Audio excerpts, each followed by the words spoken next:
from Lagos, the nation's commercial capital. This is the News at 10. Live from Channels Television. Reporting tonight, Ijoma Onyato.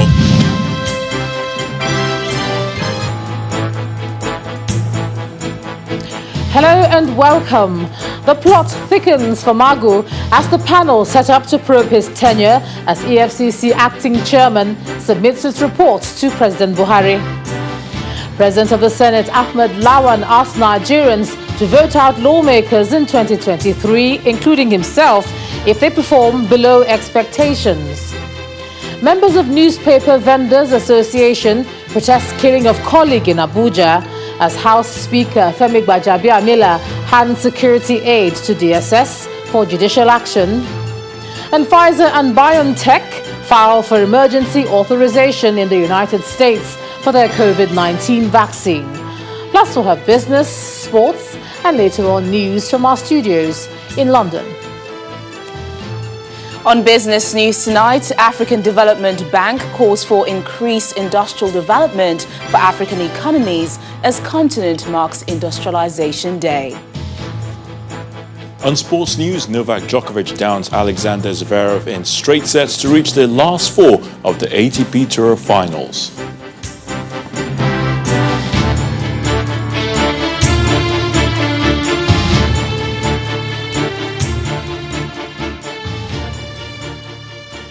Nobody is too big to be probed in the fight against corruption in Nigeria. And these are the words of the president when he received the full reports of the investigation into the activities of the Economic and Financial Crimes Commission under its suspended acting chairman, Ibrahim Magu.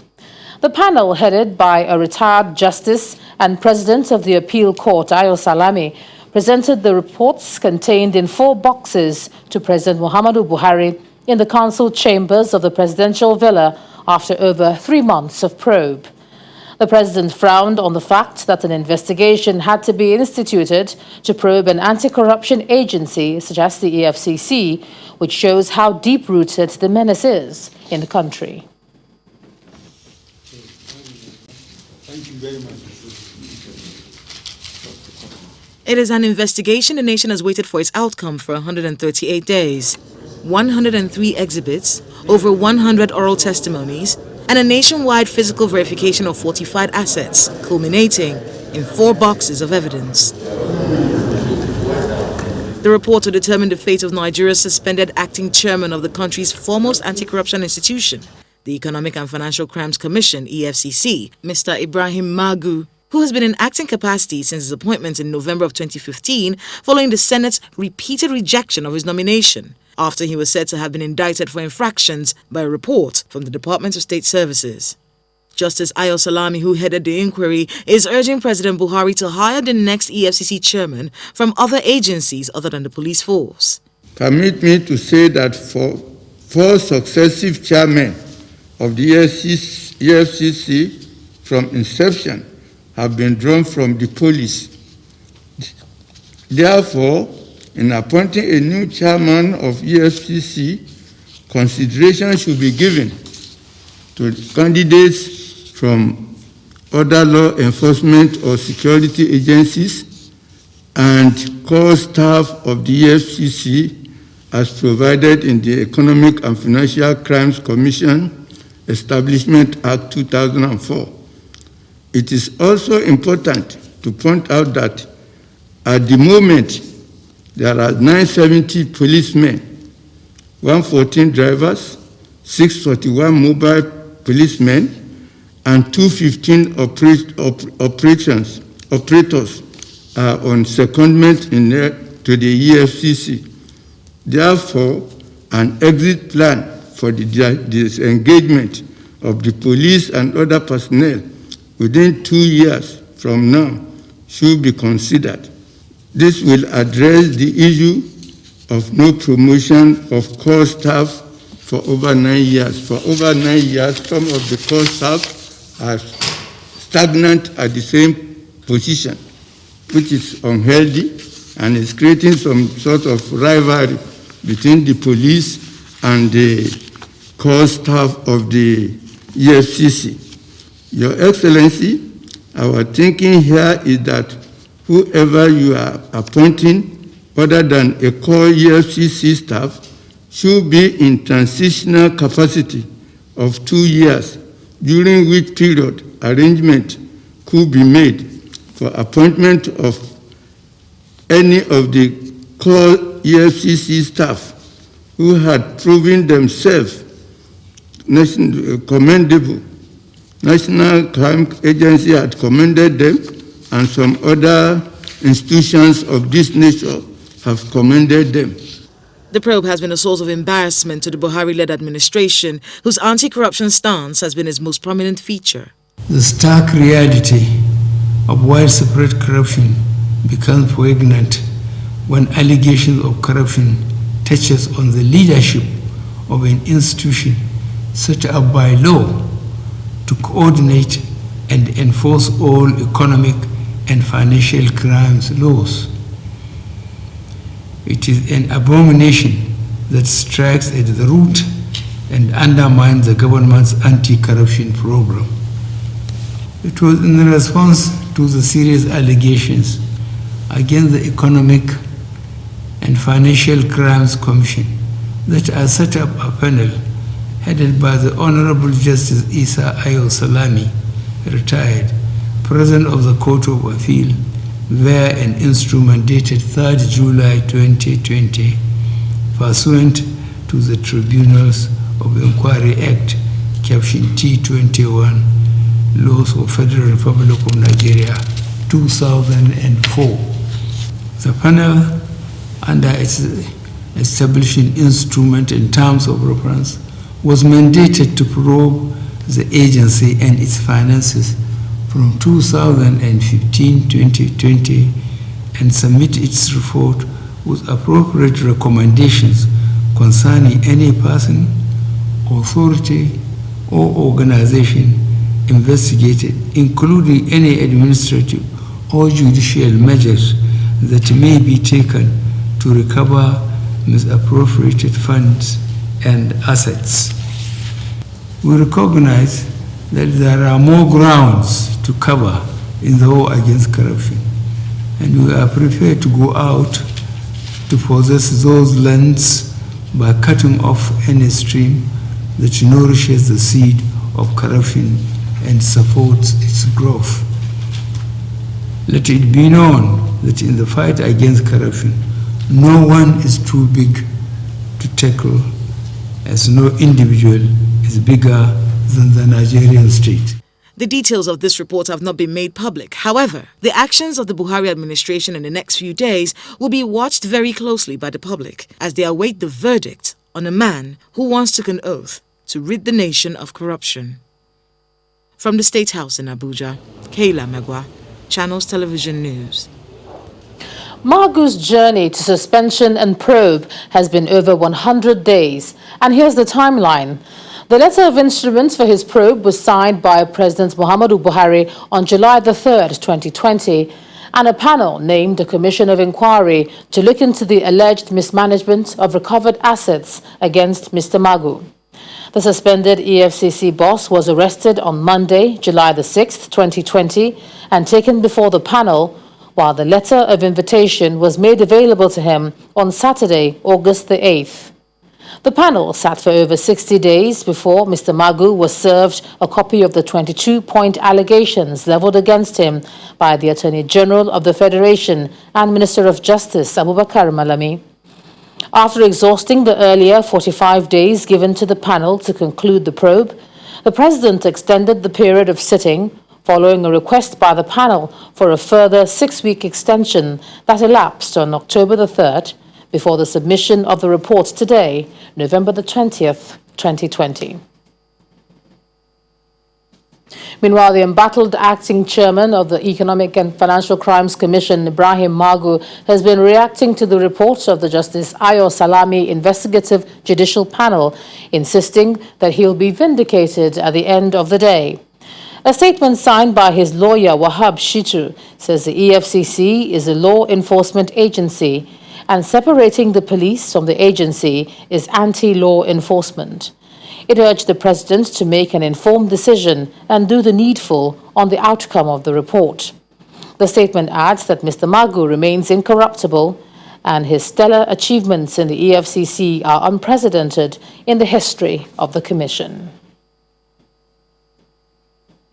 Away from the report now, an end to the ongoing strike by the Academic Staff Union of Universities may be on the horizon, as the federal government has made new offers to the union, including the sum of 65 billion naira for universities' revitalization and earned academic allowances. At the end of a meeting in Abuja today, the Minister of Labour and Employment says the government has also agreed to pay the striking lecturers all withheld salaries with the old payment platform that was in use before the introduction of the Integrated Personal Payroll Information System. Meanwhile, the ASU leadership says it will make their position on whether or not to suspend the industrial action after the meeting of their various organs.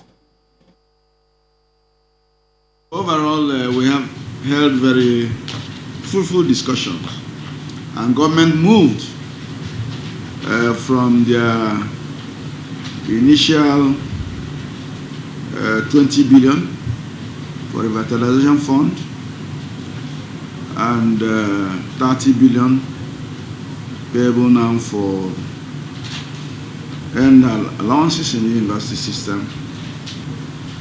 A proposal in one basket for 25 billion revitalization and 40 billion earned allowances for all the unions and universities was put in one basket.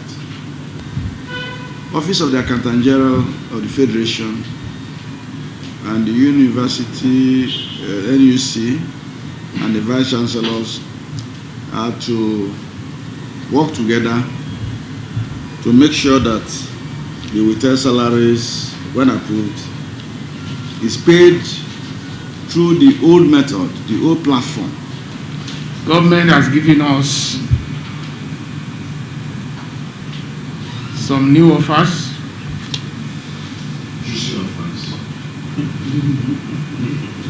And we have promised government that we will present faithfully to our members through our organs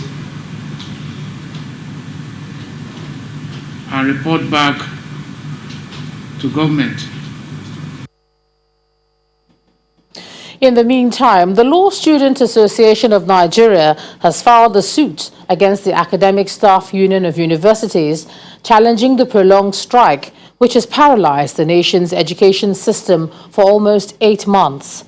The suit, which was filed at the Federal High Court in Abuja, is seeking an order compelling ASU to return to work and another order of perpetual injunction restraining ASU from further strike. The group is also asking the courts to compel ASU to pay 10 billion naira compensation to Nigerian students for infringing on their rights to education as guaranteed by Section 18 of the 1999 Constitution and Article 17 of the African Charter on Human and People's Rights. The association is further asking the courts to order ASU to pay damages to all Nigerian students for the psychological and emotional torture meted out to them, as well as the loss of valuable time following the continuous strike action. No date has been fixed for the hearing of the suit. Newspaper vendors in the Federal Capital Territory are asking for justice following the shooting of their colleague, Mr. Ifeanyi Chukwu Okereke, by a security detail attached to the Speaker of the House of Representatives, Femi Gbajabiamila. Bearing placards with several inscriptions, the group, under the Abuja Newspapers Distributors Association, staged a peaceful protest at the Gariki area of the nation's capital. The protesters say they want the Speaker and the Inspector General of Police to take action and bring the officer behind the shooting to book. Mr. Speaker just come outside yesterday. Okay. So we know him before he became a speaker. Okay. He become a friend. We greet him always. He know us. Okay. So as of that yesterday, he's come outside. The traffic volume. There are many, not even only him. There are many there just they greet him, and we send him board to give us money. So in boy itself just brought only but 9,000 naira. As he brought this money, the man just go front. The other just come down from the motor. He didn't even center. He just sit at center. Just the other one just come down. Him just come down. Go direct. The boy itself don't even come off road. Just carry the money. Go just below the just shot him. SSS. The bullet. I snapped the bullet yesterday with police people. Everything. Yes. The SSS shot him. Great vendors. Great vendors. In part 2, after the break, Speaker reacts to the shooting. Plus, we have an update on the Lagos Judicial Panel for Restitution of NSAS victims sitting here in Lagos. It's in a moment. Do join us again.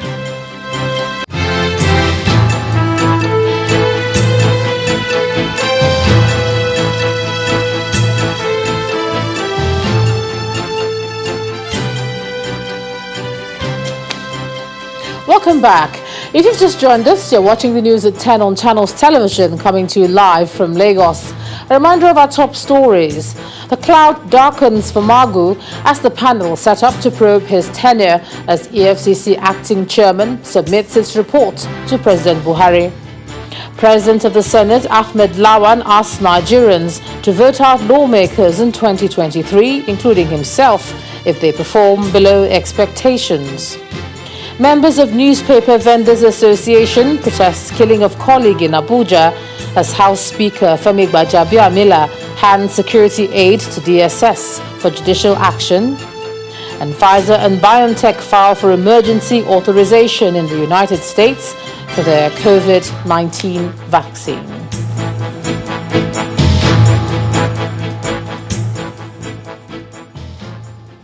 The Speaker of the House of Representatives, Femi Gbajabiamila, says investigations have commenced into the killing of the newspaper vendor Ifeanyi Chukwu Okereke by one of his security aides in Abuja yesterday.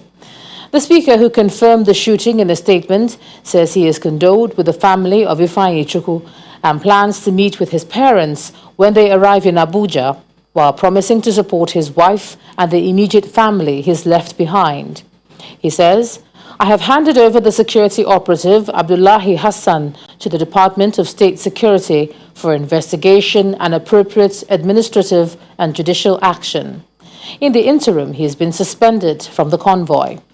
He describes the killing as horrific, vowing to ensure that the family receives the full measure of justice on the matter.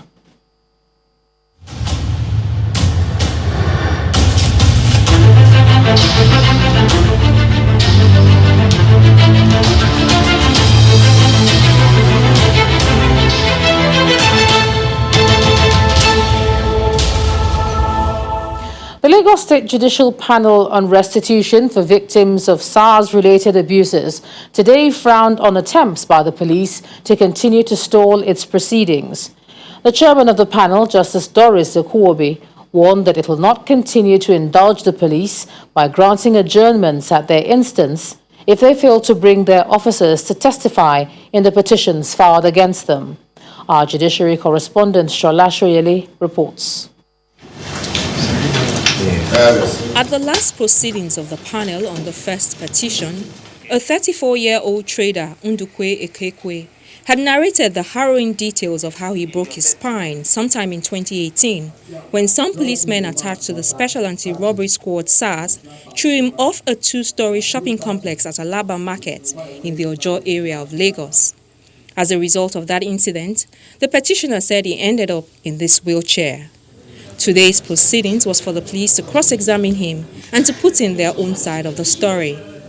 On the cross-examination, the petitioner restated his earlier testimony of how the incident occurred, was emphatic that he knew at least one of the officers involved, and even went a step further to produce a photograph of the investigating police officer Hamza Aruba, who allegedly led the police to his shop in Alaba.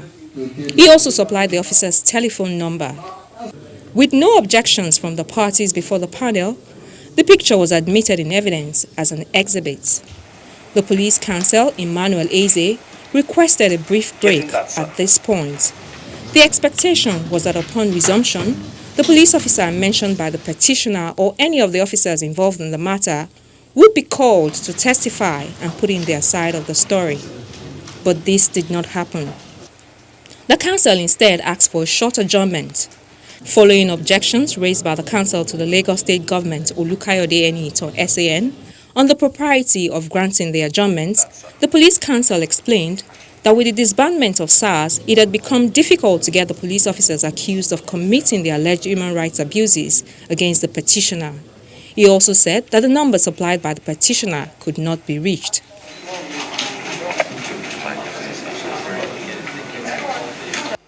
This was the exact same situation which played out in the second petition, listed for hearing by the panel. The manual you mentioned, he didn't provide the second name. We have so many IOs in the police. The chairman of the panel, Justice Doris Okuobi, did not like this development, especially as she noted that the second petitioner had mentioned more than one police officer. I'm bringing out a whole load of warning in respect of your other petition. You can't continue to go at this baby steps. Further proceedings have been fixed for December 1st and night. Shola Shoyele, Channels Television News.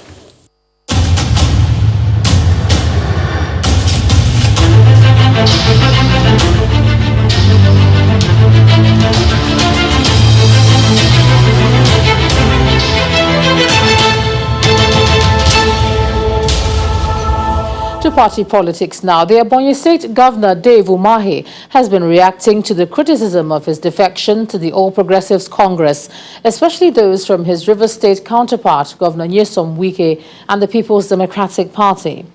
Governor Umahi, in an interview on our program Politics Today, alleges that the PDP is being run by a so-called inner caucus within the rank and file of the party.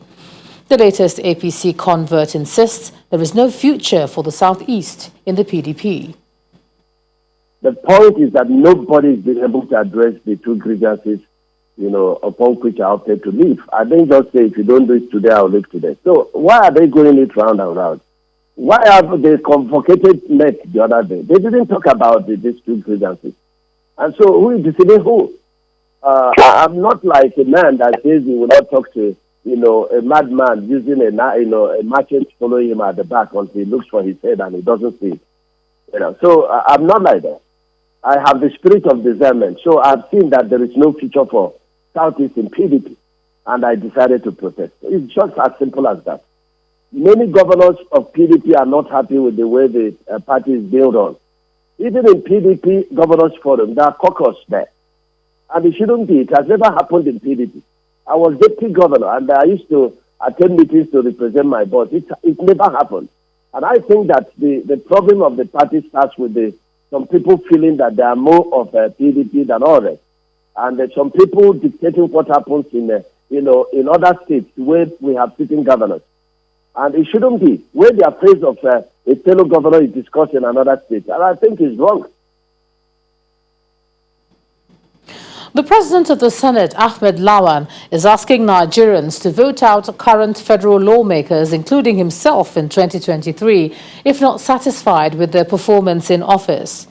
He says it's preferable for Nigerians to replace non-performing lawmakers with better representatives instead of engaging in endless agitation to close down the National Assembly and debates over alleged jumbo salaries enjoyed by lawmakers.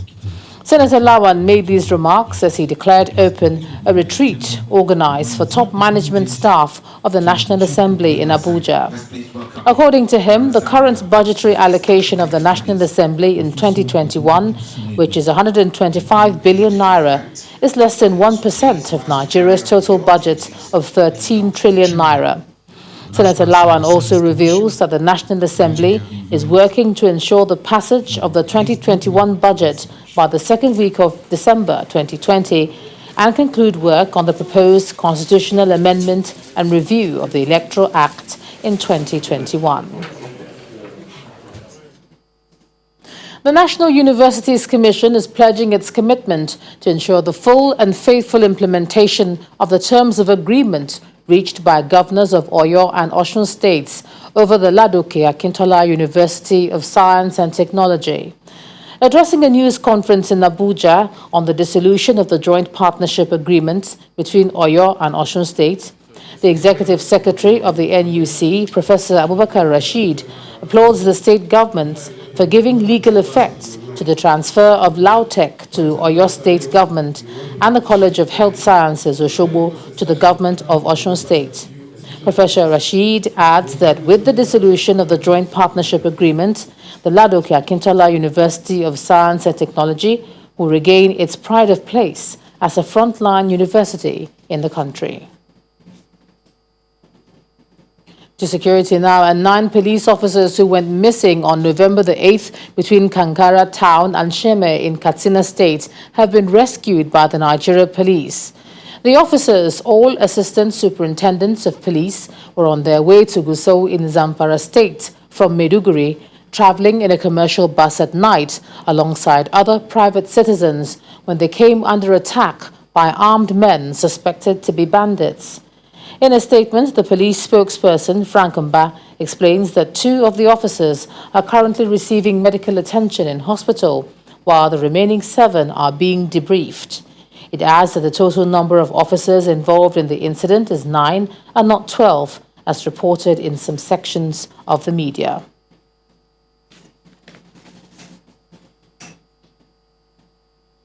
When the news at 10 returns, African Development Bank calls for increased industrial development for African economies as continent marks Industrialization Day. And that's on Business News. Please stay with us.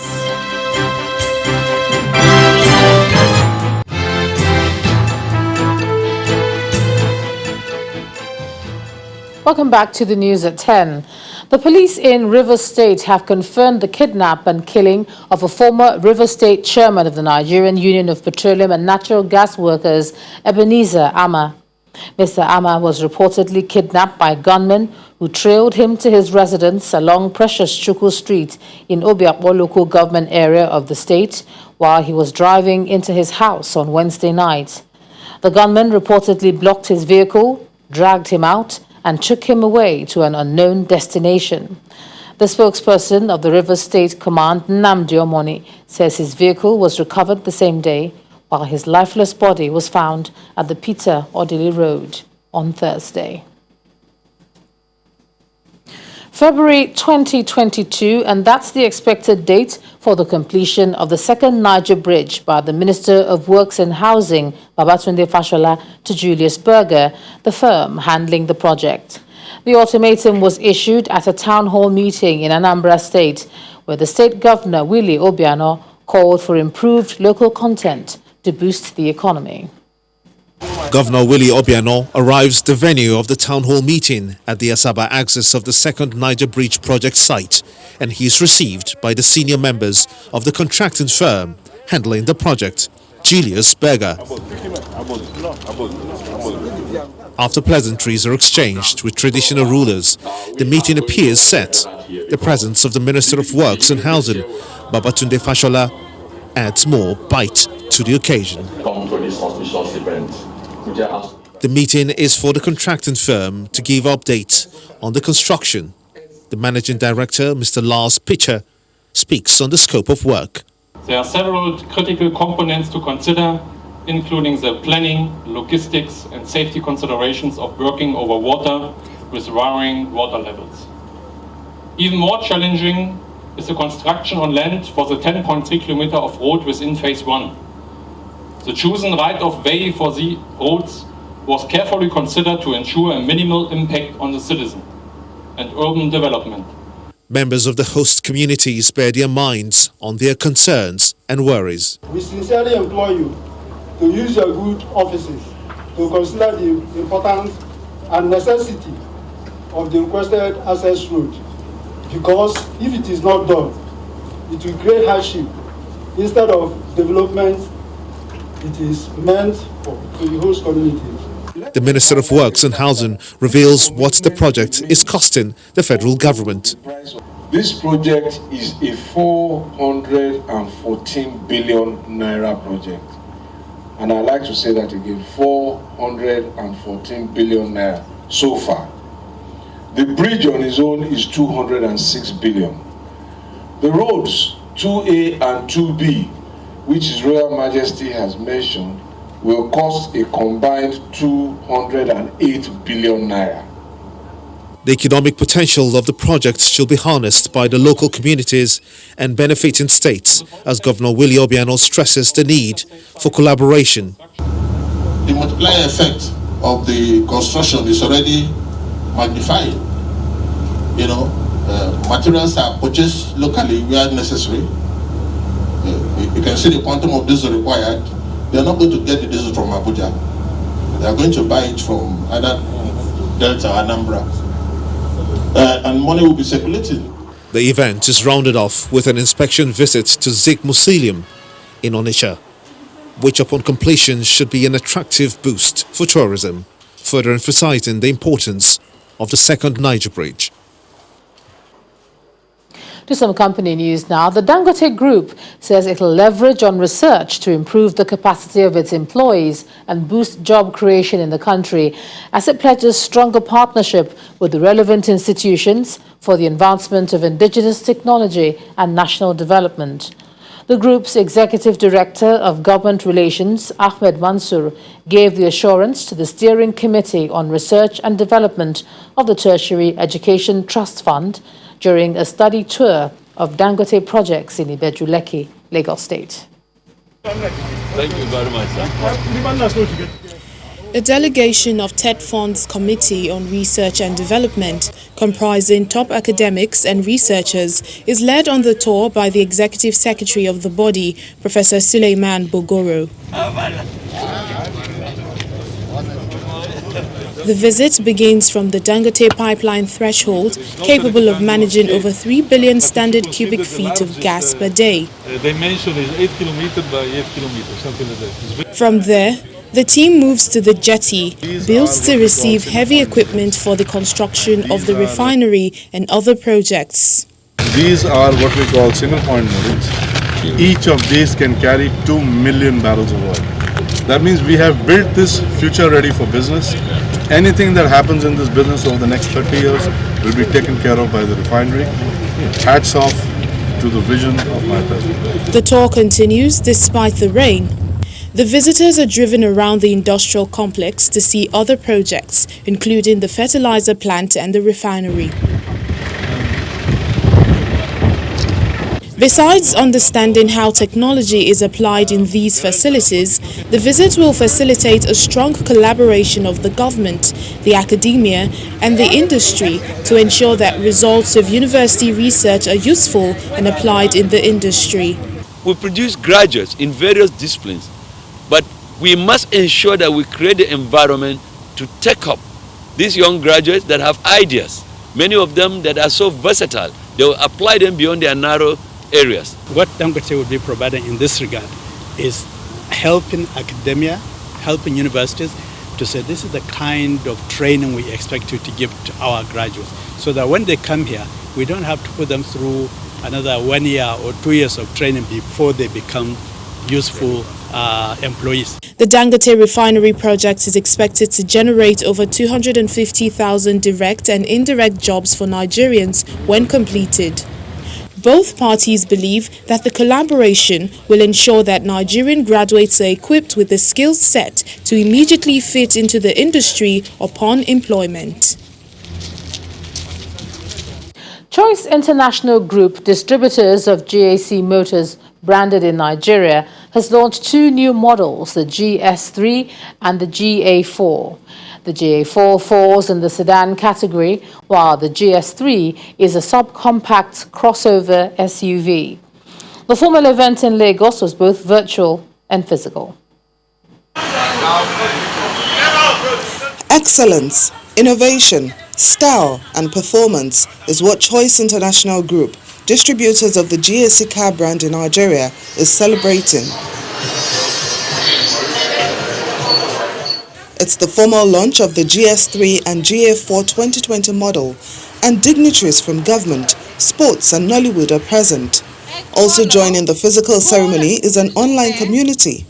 The chairman of the CIG group welcomes all. We are able to convert our digital and also of night event all the staff, all the celebrities, and my smart ladies, and also all these other guests. Once again, thanks for coming.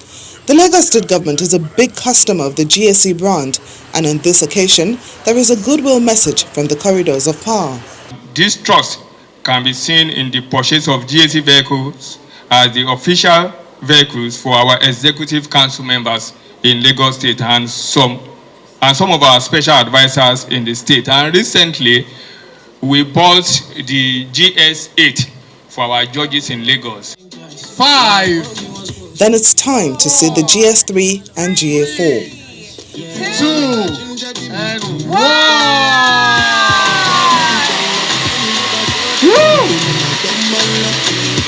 The GA4 is described as a sedan that has a comfortable and spacious cockpit with a 101-inch dashboard and an automated climate control system. The GS3 is said to be 5-star rated for safety design, has a 1.3-litre turbo engine, full LED headlights, and one of the best suspension systems. The main feature that makes this car is really the chassis and the suspension. The cars are very comfortable, yet very dynamic, not only on the look, so also on the driving. The engine is a masterpiece. It's a 1.3-litre engine that gives almost 130 horsepower. I mean, where do you have that? So the two brands that you saw being launched here today represents the young and upward mobile people of Nigeria. And this vehicle is actually built to support that. The ceremony came to a close with the announcement of an online winner of a new car, Mr. Paul Uzube, who emerged from a competition held over a period of time and was also logged into the virtual launch. All right, for some more business, here's Teniola Shobowale.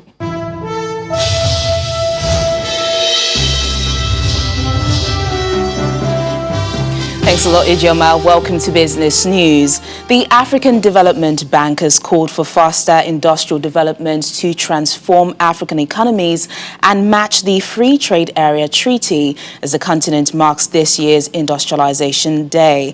In a statement released today, the continent's multilateral finance institution says although Africa is rich in natural resources, it's yet to take full advantage of the added value that processing raw materials and manufacturing can bring. The AFDB mentions that industrialization is geographically limited, with around 2/3 of value-added manufacturing taking place in just 5 countries, which are Nigeria, South Africa, Egypt, Morocco, and Algeria. To some company news, financial powerhouse FBN Holdings says it posted a satisfactory performance in its 9 months earnings results within the year, despite a challenging economic environment. Key highlights of the report sent to the Nigerian Stock Exchange shows that the group recorded a net interest income of 192.73 billion naira, in contrast to 203.53 billion naira posted in the same period last year. At the same time, its pre-tax profits grew by 16.1% to 63.3 billion naira. After-tax profits climbed by 31.9%, while its earnings per share rose by 34.53% to 187 kobo within the comparative period. Meanwhile, another financial giant, UBA, has reported a strong performance in its Group 9 months financial result as at September the 30th. According to the statement sent to the Nigerian Stock Exchange, the group's net interest income rose by 1.17% to 186 billion naira against 158.91 billion naira reported same period last year. However, its pre-tax profits slipped down at 90.37 billion naira, in contrast to 98.23 billion naira posted last year. After-tax profit was lower at 77.13 billion naira, while its earnings per share was 2 naira 16 kobo within the period. Well, let's check in on the stock market now. An additional 265 billion naira is lost to sell pressure at the local stock market today as investors react to disappointing earnings results released by some banks. Chimeze Obi-Wagu tells us more.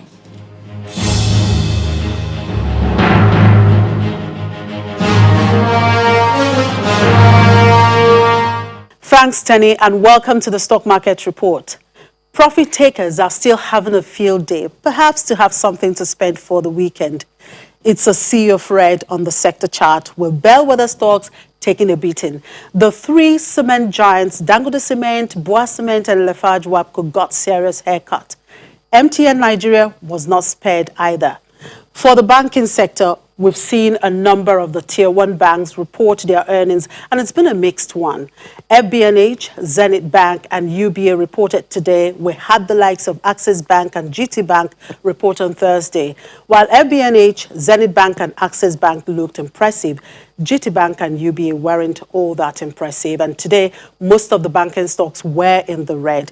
But one common theme amongst them is that most of them realized significant income from derivatives and investment in government securities due to the low yield environment in the fixed income market compared to the beginning of the year. So what has happened is that buyers are still cautious. The index today was down 1.46%. I admit the bear wins this week because when you look at the week-to-date close, it's also in the red, though marginally. Despite these red arrows we've seen, both analysts and traders believe the market will rebound next week because there are limited investment options now as investors seek better returns. I love being optimistic, so I believe the bull will return next week. And that was the Stock Market Report. Have a great weekend.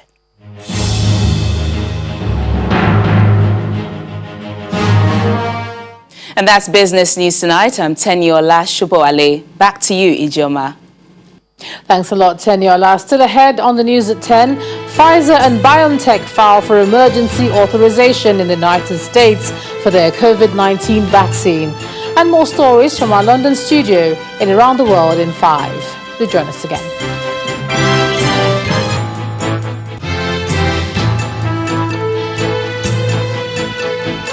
Welcome back. Pfizer and its partner BioNTech have applied for emergency authorization in the United States for their COVID-19 vaccine. Here's Simon Pusey with more in Around the World in 5. Good evening and welcome to the Channel Studios here in London with your international news around the world in 5.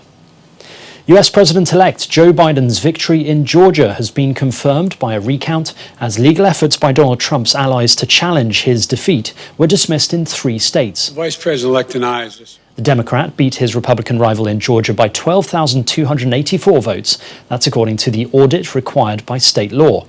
Biden has said Trump knew he was not going to win and has shown irresponsibility by not conceding. The Democrat is set to take office in January as the 46th US president. I think they're witnessing incredible irresponsibility, incredibly damaging messages being sent to the rest of the world about how democracy functions. And I think it is, well, I don't know his motive, but I just think it's totally irresponsible. Are you concerned he may succeed, that people may question the legitimacy of your administration? No, I'm not concerned. The vast majority of the American people, they've already, all the polling data has indicated, although the Republicans who worry about it is higher, but over 78% of the American people believe it's, without question, it's legitimate. I just think it's, and I think most of the Republicans I've spoken to, including some of the governors, think this is debilitating. It's not it sends a horrible message about who we are as a country. Serbia's leading religious figure, Patriarch Irinej, has died after contracting coronavirus. The 90-year-old head of the Serbian Orthodox Church has led a large public funeral in early November for the most senior cleric in neighbouring Montenegro, who also died of the virus. Patriarch Irinej was a conservative who also wielded major political influence. Ugandan presidential candidate Bobi Wine has been released on bail after being charged with spreading coronavirus. The court ruling comes after a large rally was held this week. Human rights groups say the virus charge is a pretext to suppress political opposition. Protests broke out and 28 people died in clashes when the popular politician, who is also a pop star, was arrested this week. The musician is among 11 candidates challenging President Yoweri Museveni, who has been in power since 1986. Forces loyal to Ethiopia's Tigray state have fired rockets into the city of Bahir Dar in the neighbouring Amhara region. The Tigray People's Liberation Front is fighting federal troops. Amhara, which has a long-running border dispute with Tigray, has sent regional forces in support of the federal troops.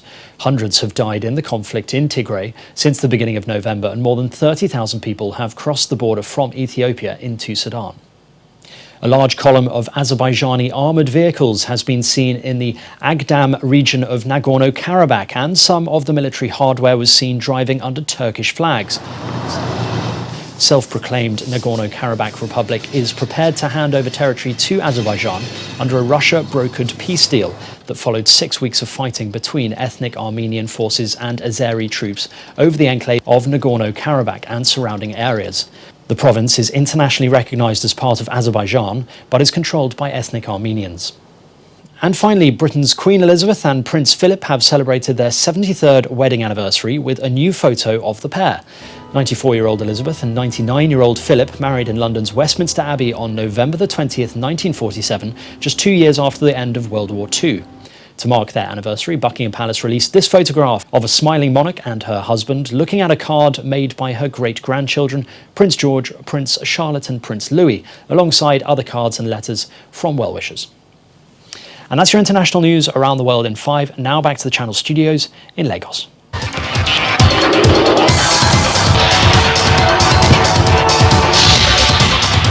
Many thanks, Simon. The stage is set as foreign athletes from 9 countries have arrived in Kaduna State for the maiden edition of the Kaduna Marathon holding tomorrow in the northwest state of the country. The state deputy governor, Hadiza Balarabe, while welcoming all athletes within and outside the country, appealed for spirit of sportsmanship as the state is set to hold a hitch-free race. World number 1 Novak Djokovic has booked his place in the last 4 of the ATP Tour finals, defeating Alexander Zverev 6-3, 7-6. Djokovic will now face the informed Dominic Thiem in the semi-finals, and the winner of whom will meet either Rafa Nadal or Daniel Medvedev in Sunday's final. Manchester City manager Pep Guardiola says he is unsure what the future holds for Lionel Messi, but hopes as a Barcelona fan that the Argentinian will remain at the La Liga club until the end of his career. The former Barca manager signed a 2-year contract extension with City on Thursday. And that's a wrap on sports news. It's back to you, John.